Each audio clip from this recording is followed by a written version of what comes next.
గత ఎపిసోడ్లో మనము సంఖ్యా వ్యవస్థకు సంబంధించినటువంటి అంశంలో కరణల గురించి చాలా కూలంకషంగా చర్చించడం జరిగింది. అదేవిధంగా ద్విపద కరణల యొక్క వర్గమూలము మరియు ఘనమూలములను ఏ విధంగా మనము గణించాలి, వాటికి సంబంధించినటువంటి సమస్యలను కూడా మనము సాధించడం జరిగింది. అదేవిధంగా వాటిపైన వివిధ రకాల ప్రశ్నలు ఏ విధంగా వస్తాయి పోటీ పరీక్షల్లో, వాటి గురించి కూడా చర్చించడం జరిగింది. అందులోని భాగంగా మనము ఈ ఎపిసోడ్లో మరికొన్ని అంశాలను మనం చర్చించడం జరుగుతుంది. వివిధ పోటీ పరీక్షల్లో వచ్చేటటువంటి వివిధ రకాలైనటువంటి ప్రశ్నల గురించి చర్చించడం జరుగుతుంది. మొదటగా మనము అకరణీయ కారణాంకము అంటే ఏమిటి, అంటే రేషనలైజింగ్ ఫ్యాక్టర్ అంటే ఏమిటి, దానిపైన అవగాహన కొరకు కొన్ని ఉదాహరణలు గమనిస్తూ ఆ అకరణీయ కారణాంకం అంటే ఏమిటి, అదేవిధంగా సంయుగ్మ కరణలు అంటే ఏమిటి, ఈ రెండింటికి గల తేడా ఏమిటి, వాటిని ఒకసారి మనం పరిశీలిద్దాం. అకరణీయ కారణాంకం, దీనిని ఇంగ్లీష్లో రేషనలైజింగ్ ఫ్యాక్టర్ అంటారు. కాబట్టి షార్ట్ ఫామ్లో ఆర్ఎఫ్గా రాద్దాం. ఇప్పుడు మనము ఉదాహరణకు √2 అనే ఒక కరణి తీసుకుందాం.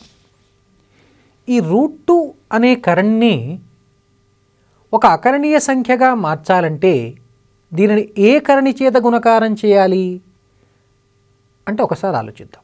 ఇప్పుడు √2ను కనుక మనము √2 చేత గుణకారం చేసామనుకోండి, అప్పుడు మనకు 2 వస్తుందని తెలుసు. అంటే ఈ రెండు సంఖ్యల యొక్క లబ్ధము అకరణీయ సంఖ్య అయింది కాబట్టి √2 యొక్క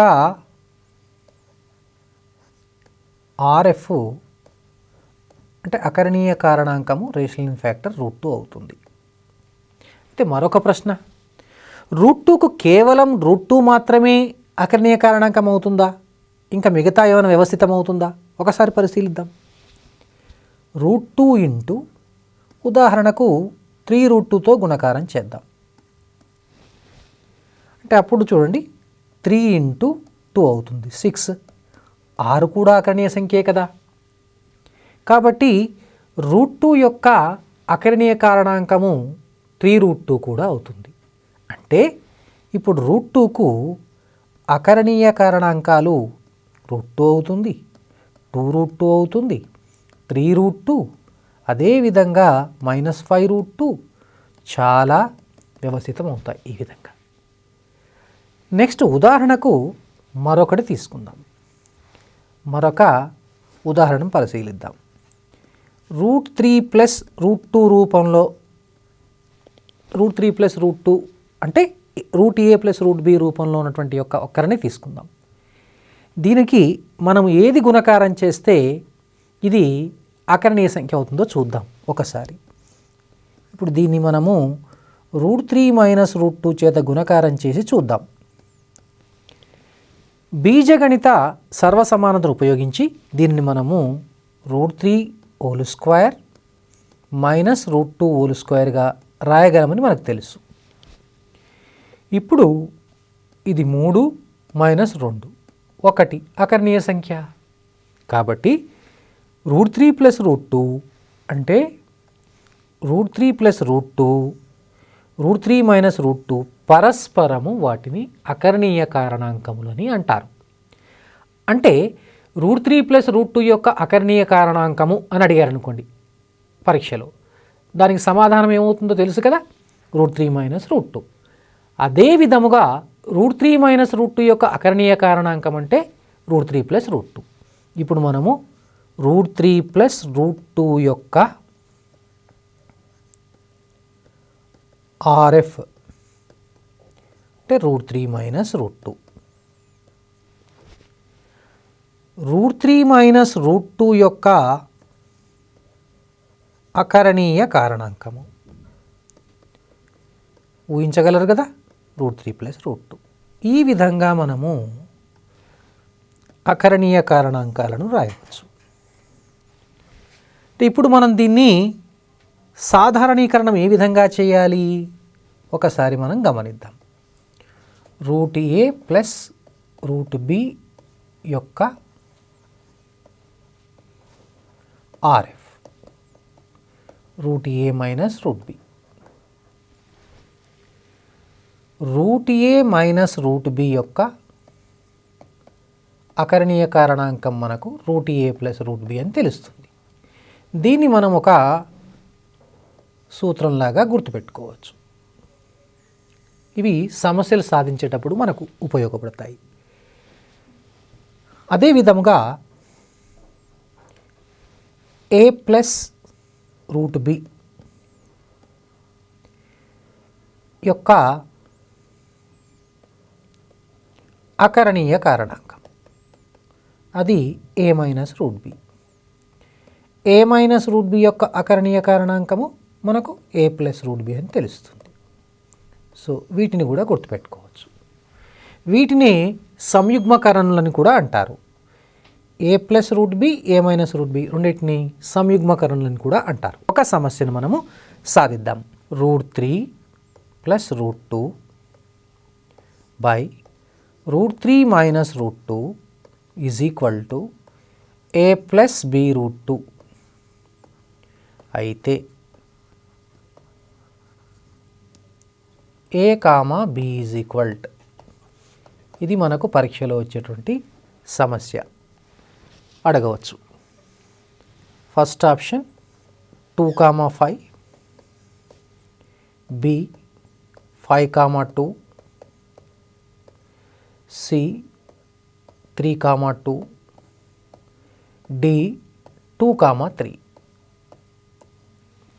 ఇప్పుడు ఈ సమస్యను కనుక మనం సాధించాలంటే మొదట root 3 plus root 2 by root 3 minus root 2లో హారాన్ని అకరణీయం చేయాలి.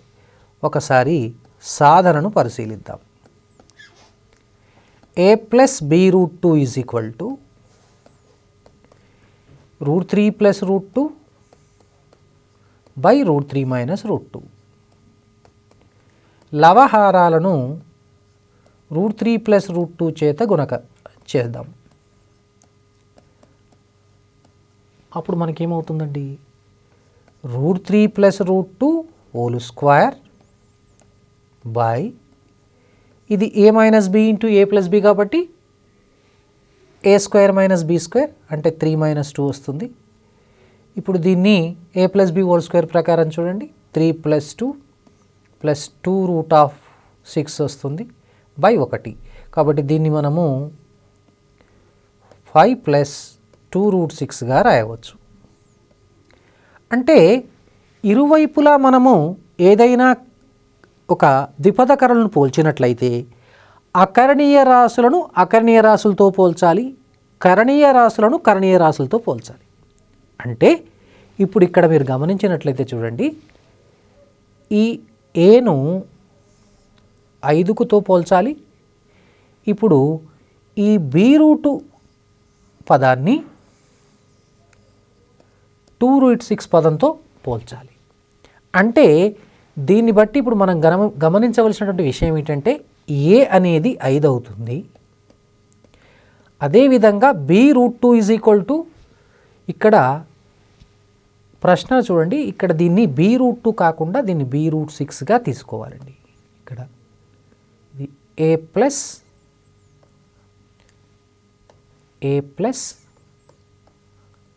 బి రూట్ 6 అయితే ఇది అంటే ఇప్పుడు ఇక్కడ A plus B root 6 is equal to, ఇప్పుడు మనం ఇక్కడ చూడండి ఒకసారి, ఈ బి రూట్ 6ను పోల్చినట్లయితే ఏ ఈజ్ ఈక్వల్ టు 5 అవుతుంది.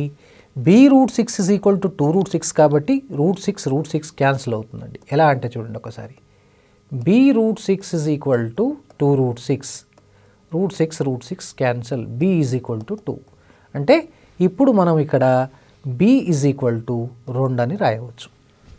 ఇప్పుడు ఇక్కడ అడిగింది ఏ కామా బి యొక్క క్రమయుగ్మ రూపంలో వ్యక్తపరచాలి. క్రమయుగ్మం అంటే క్రమం తప్పకూడదండి.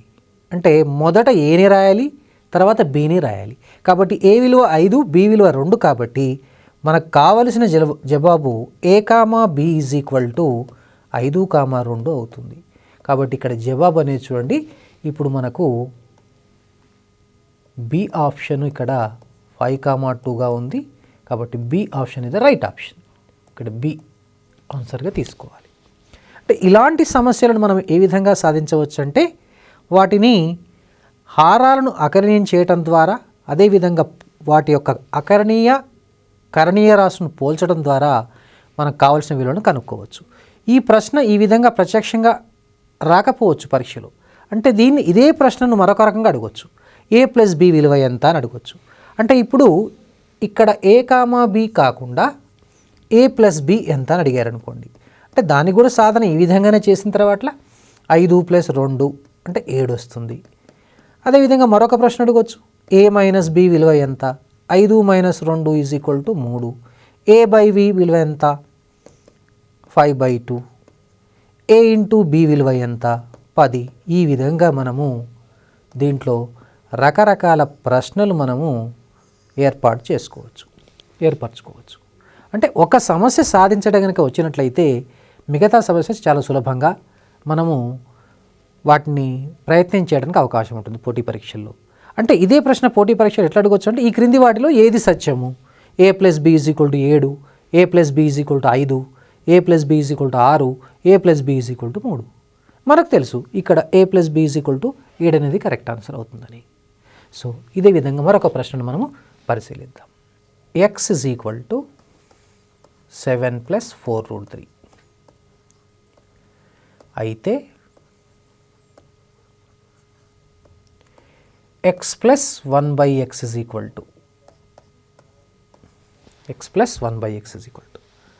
Option A 6, option B 14, option C 8, 15.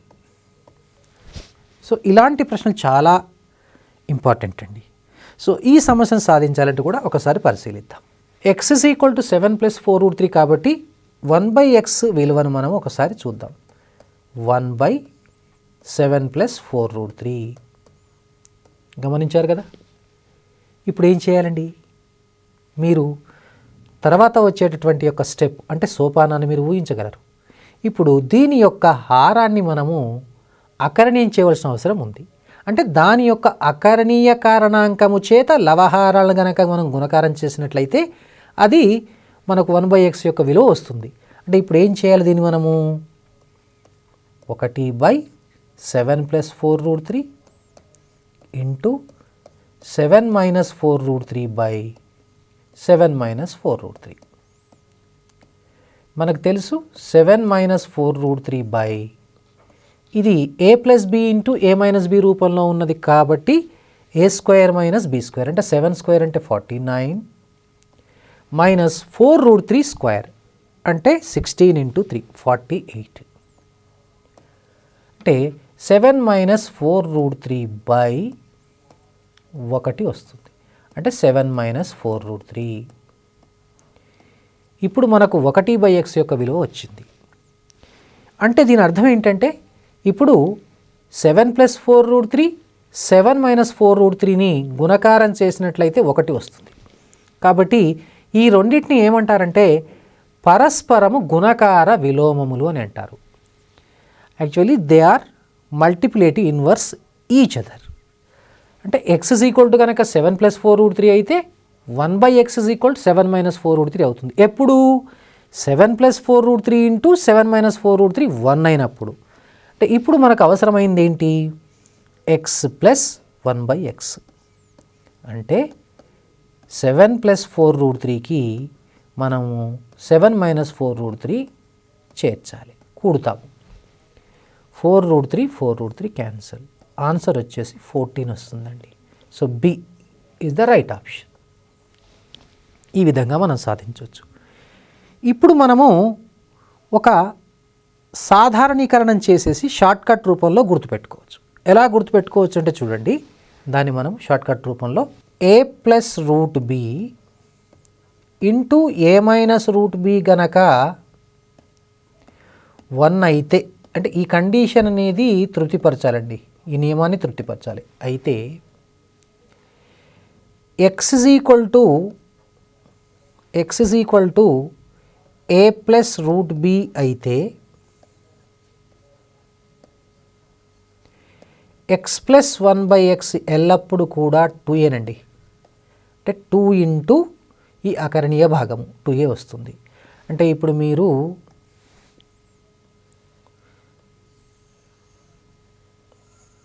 దీన్ని జాగ్రత్తగా గమనించి ఈ సమస్యను మనం డైరెక్ట్గా చేయొచ్చండి. ఎట్లంటే 7 + 4√3 ఇంటూ 7 - 4√3 చూడండి, ఇక్కడ 1 అయింది కదా.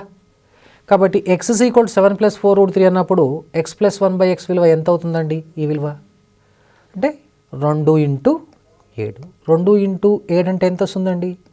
That is 14. So answer is 14. ఈ విధంగా మనము షార్ట్ కట్ మెథడ్ సులభ పద్ధతులు కూడా చేయొచ్చు.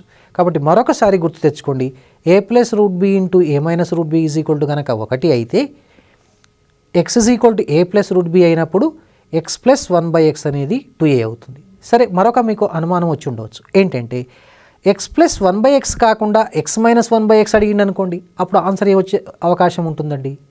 అప్పుడు చూడండి, 2 ఇంటూ దాని యొక్క కరణీయ భాగం వస్తుంది. అంటే ఎలా అంటే ఇప్పుడు మనము x - 1/x అడిగారనుకోండి, 2 into √b 2√b వస్తుంది. మీరు ఈ విషయాన్ని మీరు దృష్టిలో పెట్టుకోవాలి. x = 7 + 4√3 అయితే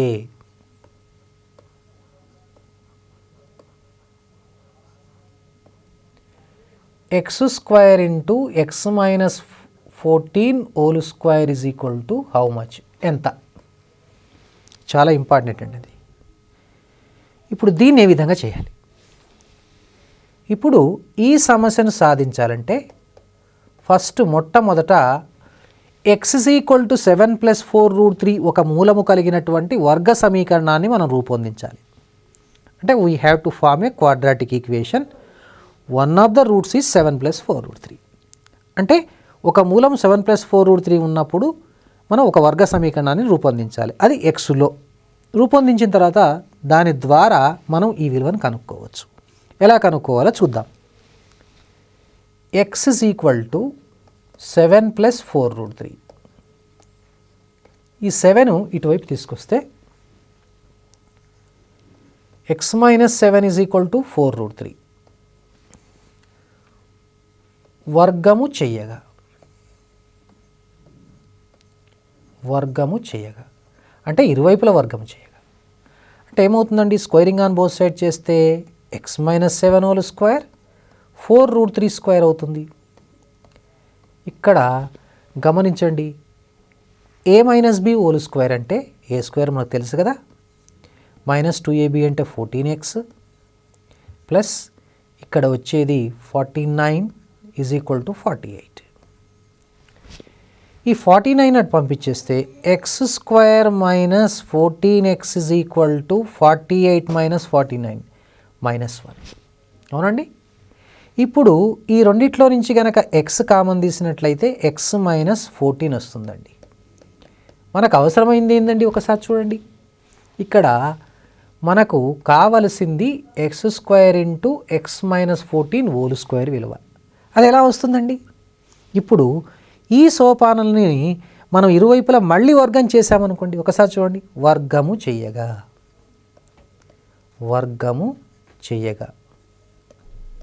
వర్గం చేస్తే ఏమొస్తుందో ఒకసారి గమనిద్దాం.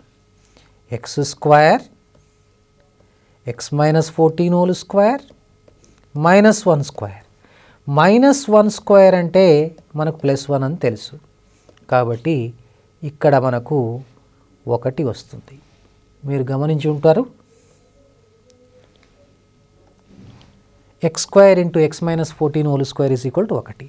సో దీని జవాబు 1 అవుతుంది. అంటే మనకి ఇచ్చినటువంటి ఆప్షన్లో 1 ఉంటుంది. సో ఈ విధంగా మనం చాలా సులభంగా చేసుకోవచ్చు. √a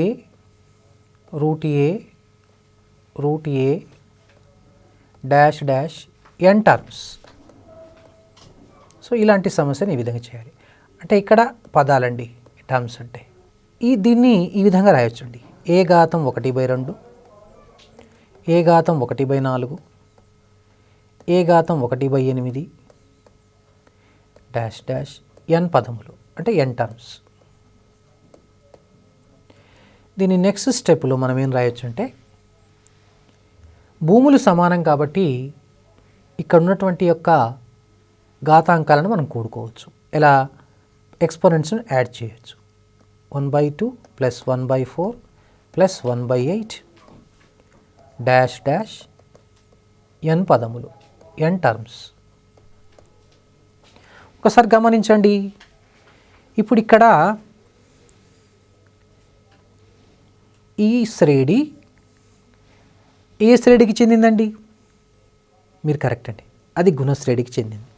అంటే ఇప్పుడు మనము 1/2 plus 1/4 plus 1/8 plus 1/16 like that dash dash n terms, n పదాలు, n పదములు. దీనిలో a ఈజ్ ఈక్వల్ టు 1/2 అండి.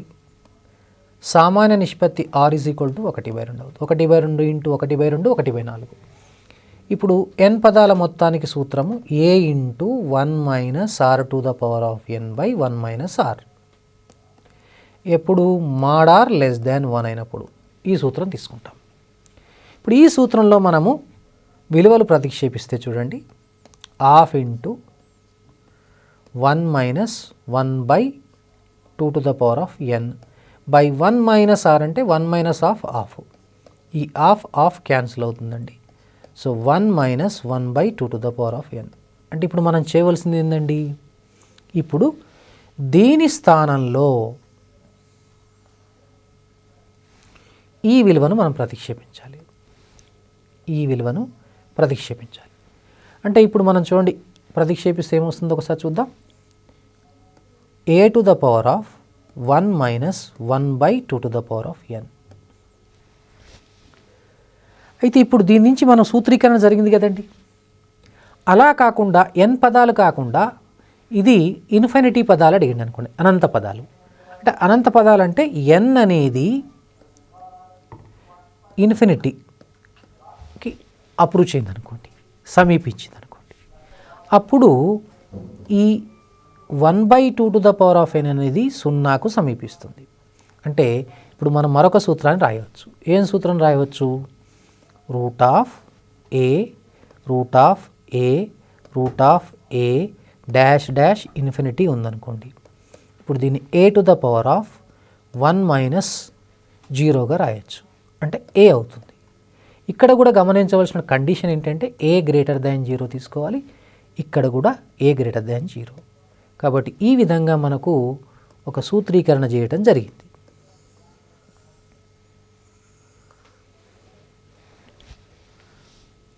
ఈ సూత్రాల ఆధారంగా మనకు సమస్యలు వస్తుంటాయి. ఎలాంటి సమస్యలు వస్తాయో ఒకసారి పరిశీలిద్దాం. రూట్ టూ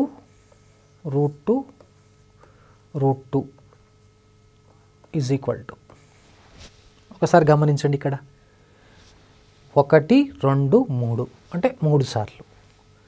అంటే ఇచ్చట a is equal to 2, n is equal to 3. సరే, దీన్ని మనం మొత్తాన్ని ఎస్గా భావిద్దాం.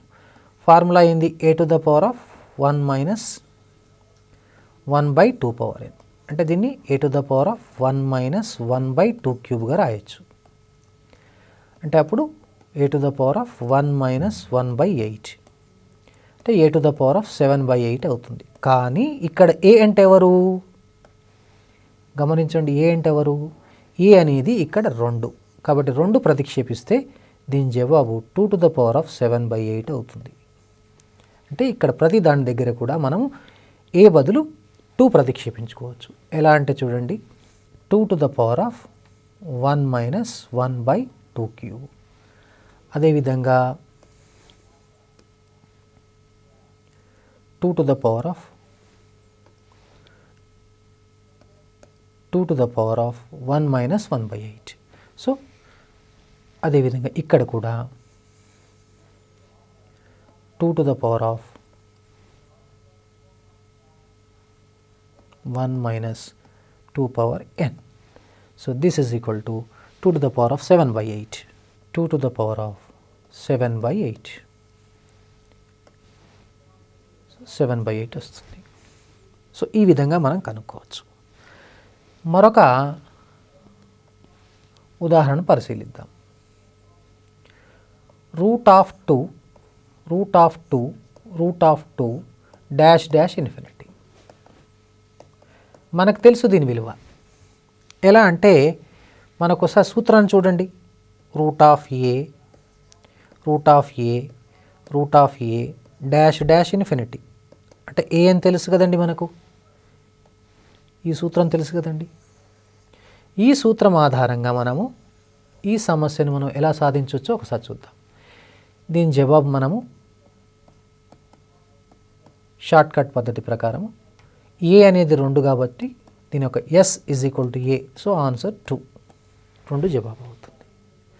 సో మనం ఈ విధంగా మనం ప్రశ్నలు సాధించుకోవడానికి అవకాశం ఉందండి. వాస్తవ సంఖ్య మాపము, దీన్ని మాడ్యులస్ అంటారండి. Modulus of a real number.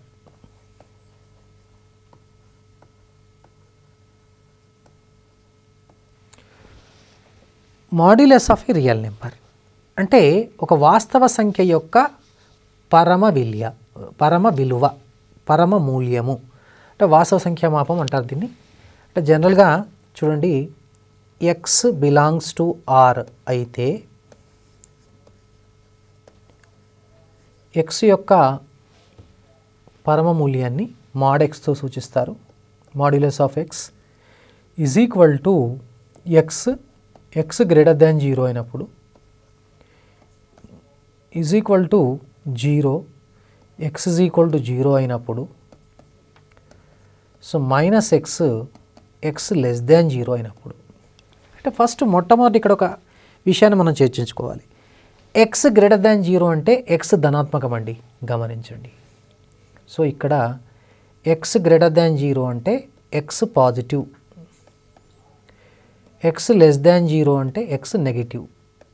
ఇప్పుడు మనము ఒక ఉదాహరణను గమనిద్దాం. Examples. mod 5 is 5, mod -5 is also 5, mod 0 is 0. ఇవి మనం ఉదాహరణలుగా తీసుకోవచ్చు. ఇప్పుడు నిజానికి ఈ mod x ను మనము చాలా సులభంగా గుర్తుపెట్టుకోవచ్చు అండి. ఎందుకంటే చాలామందికి అనుమానం వస్తుంది, ఇది mod x is equal to x greater than 0 is equal to 0, x is equal to 0, x less than 0 -x. దీన్ని సులభంగా గుర్తుపెట్టుకోవడానికి కూడా ఒక ఉందండి. mod x is equal to maximum of -x, x. ఈ విధంగా గుర్తుపెట్టుకోవచ్చు. ఎలా అంటే మీకు ఇప్పుడు ఒక ఉదాహరణ ద్వారా చూపిస్తానండి. mod ఆఫ్ 5 ఉందనుకోండి, maximum ఆఫ్ -5, 5 అంటే -5, 5లో ఏది పెద్దదండి? ఇది చాలా ఈజీ అండి. ఎంతండి? 5. కాబట్టి mod 5 = 5 అయిందనమాట. అలానే ఇప్పుడు ఉదాహరణకు ఇప్పుడు mod ఆఫ్ -5 అడిగామనుకోండి, ఇప్పుడు దాన్ని ఏం రాయొచ్చు అండి? మ్యాక్సిమమ్ ఆఫ్ -5, 5 అండ్ -5 అంటే మ్యాక్సిమమ్ ఆఫ్ -5, 5, -5. మళ్ళీ రెండిట్లో పెద్దది ఏదండి? 5. సో mod ఆఫ్ -5 కూడా 5 అవుతుంది. అంటే mod x యొక్క నిర్వచనం వేరొక రకం కూడా గుర్తుపెట్టుకోవచ్చు అనమాట. mod x is equal to maximum of -x, x. లేకపోతే ఇంకొక రకం కూడా గుర్తుపెట్టుకోవచ్చు. mod x is equal to positive square root of x square. Positive square root of X square అంటే ఎక్స్ స్క్వేర్ యొక్క ధనాత్మక వర్గమూలము. ఈ విధంగా కూడా గుర్తుపెట్టుకోవచ్చు. ఇప్పుడు ఈ వాస్తవ సంఖ్యామాపానికి సంబంధించినటువంటి సమస్యలు మనకు పోటీ పరీక్షలో రావడం జరుగుతుందండి. కాబట్టి వాటిపైన మనం కొన్ని ప్రశ్నలు మనం చర్చించుకుందాం. ఇక్కడ mod x is equal to a ఉన్నట్లయితే ఇచ్చట a belongs to r plus ధన వాస్తవ సంఖ్య అనుకుందాం a అనేది. ఇప్పుడు mod x is equal to a అనేది ఏ సందర్భంలో వస్తుందండి? ఒకసారి గమనించండి. ఇప్పుడు ఈ mod x is equal to a అనేది ఇప్పుడు మనం దీన్ని mod a అవుతుందండి, mod -a కూడా a అవుతుందని మనం గమనించాం. కాబట్టి ఇప్పుడు మనము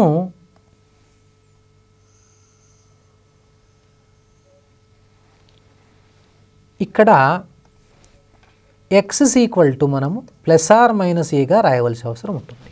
అంటే mod X is equal to A అనేటువంటి ఒక సమీకరణాన్ని తీసుకున్నాం అనుకోండి, ఆ సమీకరణం యొక్క సాధన రాయమని అడిగాడు అనుకోండి, అప్పుడు ఏ విధంగా రాయాలి?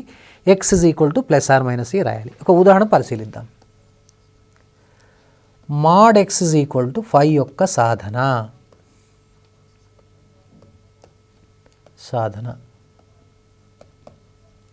అడిగారు అనుకోండి.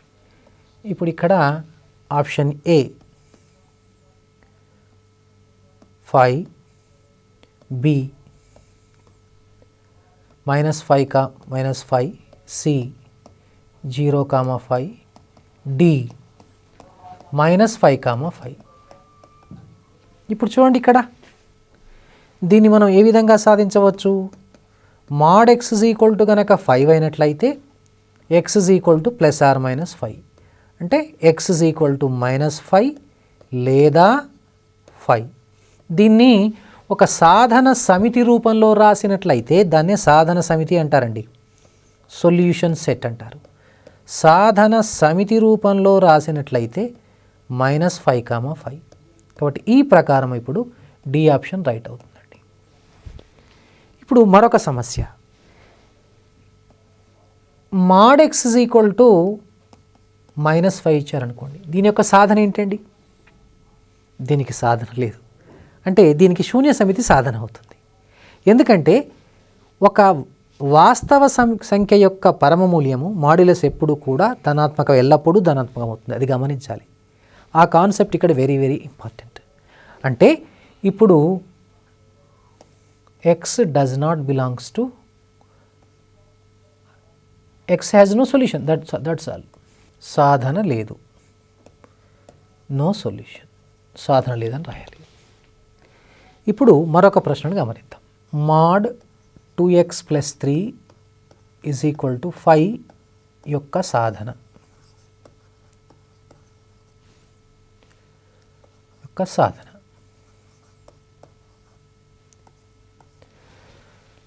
మాడ్ 2x + 3 = 5 యొక్క సాధనను చూద్దాం.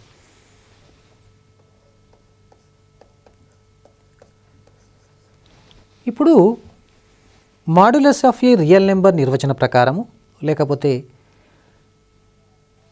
వాస్తవ సంఖ్య యొక్క పరమమూల్య నిర్వచన ప్రకారము ఇప్పుడు మనం ఏం రాస్తామంటే 2x + 3 = ±5 రాస్తాం. మళ్ళీ ఇక్కడ రెండు సందర్భాలు వస్తాయి. 2x + 3 = 5, 2x + 3 = -5. వీటిని మనము సాధిస్తే ఇవి మామూలుగా ఏకఘాత సమీకరణాలు. 2x = 2, x = 1, 2x = -8, x = -4. ఇప్పుడు సాధన సమితిని మీరు ఊహించగలుగుతారు. సాధన సమితి అంటే సాధనని ఒక సమితి రూపంలో రాస్తే వస్తుందండి.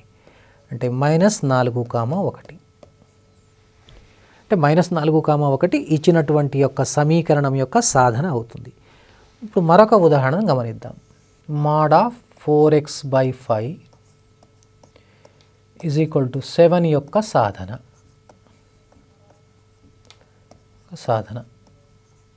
ఇప్పుడు ఈ ప్రశ్న మనకు పోటీ పరీక్షలో వచ్చిందనుకోండి. ఈ సమస్యను మనం ఎలా సాధించాలి? ఇప్పుడు దీని సాధన చూడండి. 4x/5 ± 7 కదండి.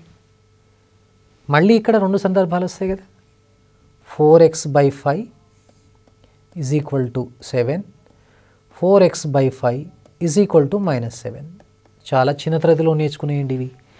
అడ్డగుణకారం చేయడం ద్వారా 4x = 35, 4x = -35. ఇప్పుడు x = 35/4, ఇక్కడ x = -30/4. దీని సాధన సమితి -30/4, 35/4 వస్తుందండి. సో ఈ విధంగా మనము ఈ సమీకరణాలు మనం ఈ విధంగా సాధించవచ్చు. అంటే ఇక్కడ మాడ్యులస్ ఆఫ్ రియల్ నెంబర్ యొక్క అప్లికేషన్స్ గురించి మనం డిస్కస్ చేస్తున్నాం. ఇంకా మరికొన్ని ఉదాహరణలు కూడా చర్చిద్దాం.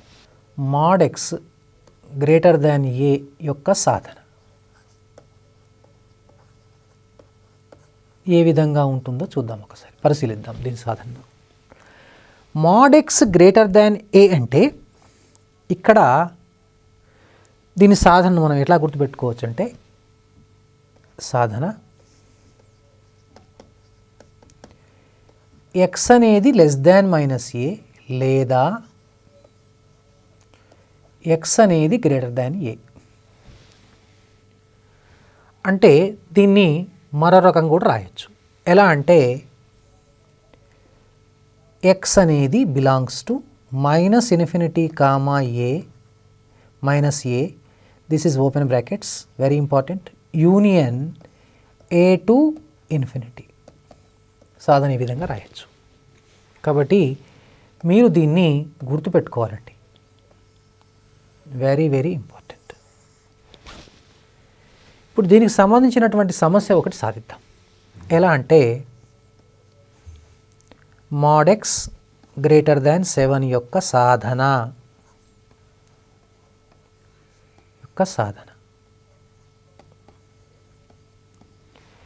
ఇప్పుడు ఈ సాధన మనం ఏ విధంగా రాయొచ్చండి? దీన్ని గమనిస్తూ ఉన్నట్లయితే ఎక్స్ లెస్ దాన్ -7 లేదా ఎక్స్ గ్రేటర్ దాన్ 7, లేకపోతే అంతర్ముల రూపంలో రాయాలంటే ఏ విధంగా రాయవచ్చు?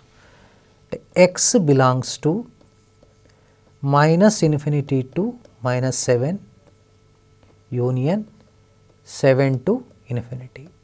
దీని సంఖ్యారేఖ పైన కూడా మనం దీని యొక్క సాధన మనం చూపించవచ్చండి.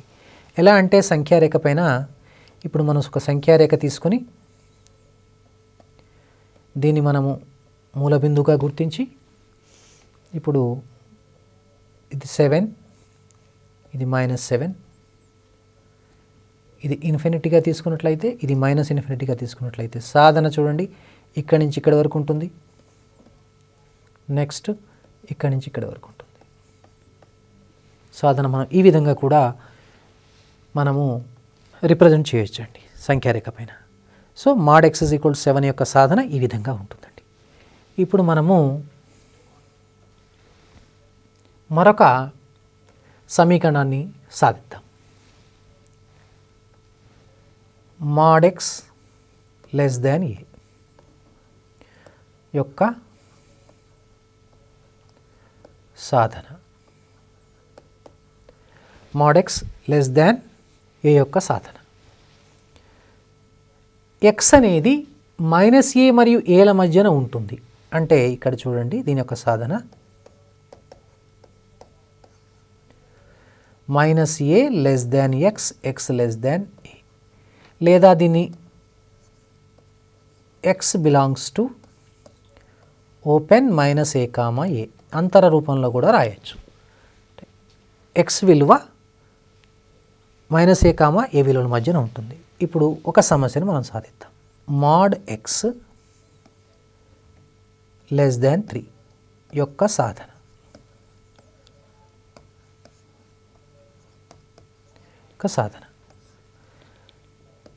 మాడ్ ఎక్స్ లెస్ దాన్ 3 యొక్క సాధన -3 less than X, X less దాన్ 3, లేదా X belongs to open -3 comma 3. ఈ విధంగా మనం సమస్యలు సాధించుకోవచ్చు. సో మరికొన్ని సమస్యలు వచ్చే తరగతిలో నేర్చుకుందాం. అంతవరకు సెలవు.